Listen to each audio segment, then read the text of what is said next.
Good morning. I'm coming live to you here from, I think it's Anzac Oxley Park. Maybe I've got that wrong. Anyway, there's some gorgeous English buildings and there are some roses and we are in England.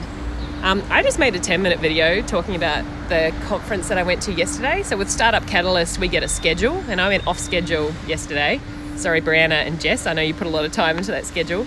And I wanted to go and see the Future of Work Summit. I'm technology, I'm humans, I'm bots, I want to know where this is going, the fourth industrial revolution. We've got a lot of ideas and we're building our own thought leadership on this. We've even written a book about this, Evan and I. This is the place I need to go to get my inspiration, to see the new perspectives and then to, create a path forward for the coming year. Didn't quite turn out like that. It cost over $1,000 to attend this event and it was a series of infomercials. We heard from WeWork, we heard from Slack, we heard from the NHS, we heard Nestle, and they had titles that really piqued my interest, but in reality they were just spruiking their stuff and I'm like, where is the leadership here? The lady who ran it was really good, Jacqueline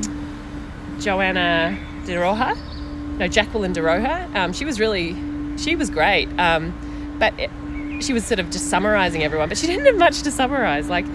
The things they were saying were all the things that we already know. And so I'm not quite sure how London Tech Week I felt like it was a bit of a disappointment. However, it did make me realize that we as Australians and non-Londoners can compete on this global scale. I was like, I could be up on that stage right now giving a presentation about humans and bots can work together in the future and not quote all the same stats that everybody else is.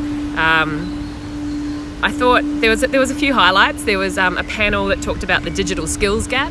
Emily Jenkins, a 16-year-old Girl Guiding ambassador, got up and talked. And she talked about some of the challenges that you face at that age as a female, going into those more engineering-based fields or technical fields. And then there was a really great talk from Julia Herpel from Deutsche Telekom.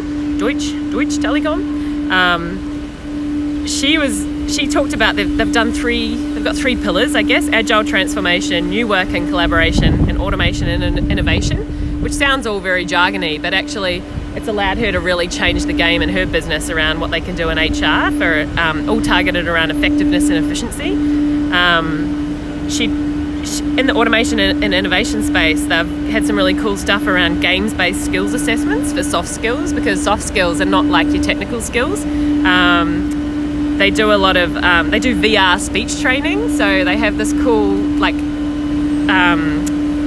headset you put on and you can choose who you want to present to. You can present to the board, you can present to a large audience. Oh my gosh, there's a street cleaner coming past. And you can practice that feeling of you can look out to the crowd and go, whoa, there's 100 people there, and you give your presentation and your presenter notes are at the front and you practice it and it gives you feedback on that. I was like, that's really cool. Her big takeaways were to think of your HR function or your people function as an operating system, and that you have to keep updating and improving your operating system. That digital was actually a 90% mindset and only 10% technology. It's about how we think about things, and that the user experience was key, really understanding how people use the products or the systems that you have. Push aside your ego, kill your darlings if they're not working. I really liked that.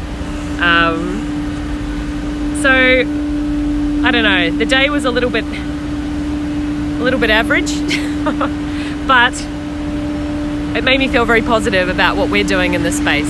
I'm just looking through my notes. I took a lot of notes, but yeah, nothing exciting.